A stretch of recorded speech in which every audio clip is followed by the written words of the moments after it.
John 19. Then Pilate took Jesus and had him flogged. The soldiers twisted together a crown of thorns and put it on his head. They clothed him in a purple robe and went up to him again and again, saying, "Hail, King of the Jews!" And they slapped him in the face. Once more Pilate came out and said to the Jews, "Look, I am bringing him out to you, to let you know that I find no basis for a charge against him." When Jesus came out wearing the crown of thorns and the purple robe, Pilate said to them, "Here is the man." As soon as the chief priests and their officials saw him, they shouted, "Crucify! Crucify!" But Pilate answered, "You take him and crucify him. As for me, I find no basis for a charge against him." The Jews insisted, "We have a law, and according to that law he must die, because he claimed to be the Son of God." When Pilate heard this, he was even more afraid, and he went back inside the palace. "Where do you come from?" he asked Jesus, but Jesus gave him no answer. "Do you refuse to speak to me?" Pilate said. "Don't you realize I have power either to free you or to crucify you?" Jesus answered, "You would have no power over me if it were not given to you from above. Therefore the one who handed me over to you is guilty of a greater sin." From then on, Pilate tried to set Jesus free, but the Jews kept shouting, "If you let this man go, you are no friend of Caesar. Anyone who claims to be a king opposes Caesar." When Pilate heard this, he brought Jesus out and sat down on the judge's seat at a place known as the Stone Pavement, which in Aramaic is Gabbatha. It was the day of preparation of the Passover. It was about noon. "Here is your king," Pilate said to the Jews, but they shouted, "Take him away! Take him away! Crucify him!" "Shall I crucify your king?" Pilate asked. "We have no king but Caesar," the chief priests answered. Finally, Pilate handed him over to be crucified. So the soldiers took charge of Jesus.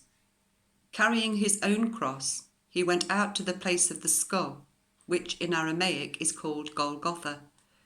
Here they crucified him, and with him 2 others, one on each side and Jesus in the middle. Pilate had a notice prepared and fastened to the cross. It read, "Jesus of Nazareth, the King of the Jews." Many of the Jews read this sign, for the place where Jesus was crucified was near the city, and the sign was written in Aramaic, Latin, and Greek. The chief priests of the Jews protested to Pilate, "Do not write, 'the King of the Jews,' but that this man claimed to be a king of the Jews." Pilate answered, "What I have written, I have written." When the soldiers crucified Jesus, they took his clothes, dividing them into 4 shares, one for each of them, with the undergarment remaining. This garment was seamless, woven in one piece from top to bottom. "Let's not tear it," they said to one another. "Let's decide by lot who will get it." This happened that the scripture might be fulfilled that said, "They divided my clothes among them and cast lots for my garment." So this is what the soldiers did. Near the cross of Jesus stood his mother's sister, Mary the wife of Clopas, and Mary Magdalene. When Jesus saw his mother there, and the disciple whom he loved standing nearby, he said to her, "Woman, here is your son," and to the disciple, "Here is your mother." From that time on, this disciple took her into his home.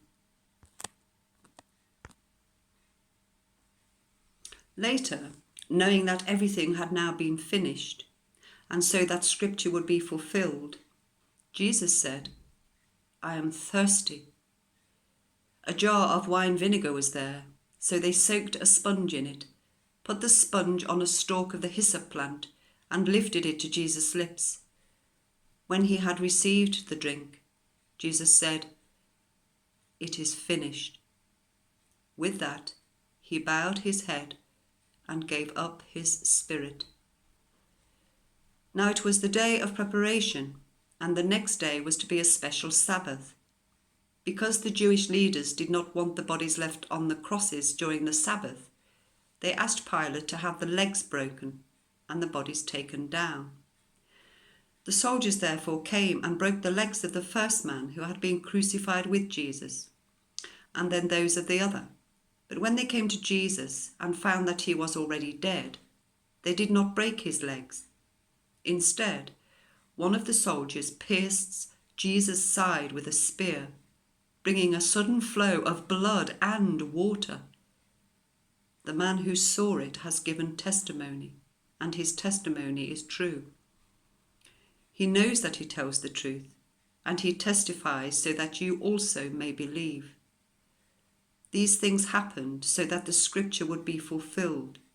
Not one of his bones will be broken, and, as another scripture says, they will look on the one they have pierced. Later, Joseph of Arimathea asked Pilate for the body of Jesus. Now Joseph was a disciple of Jesus, but secretly because he feared the Jewish leaders. With Pilate's permission, he came and took the body away. He was accompanied by Nicodemus, the man who earlier had visited Jesus at night. Nicodemus brought a mixture of myrrh and aloes, about 35 kilograms. Taking Jesus' body, the two of them wrapped it with the spices in strips of linen. This was in accordance with Jewish burial customs. At the place where Jesus was crucified, there was a garden, and in the garden a new tomb in which no one had ever been laid. Because it was the Jewish day of preparation, and since the tomb was nearby, they laid Jesus there.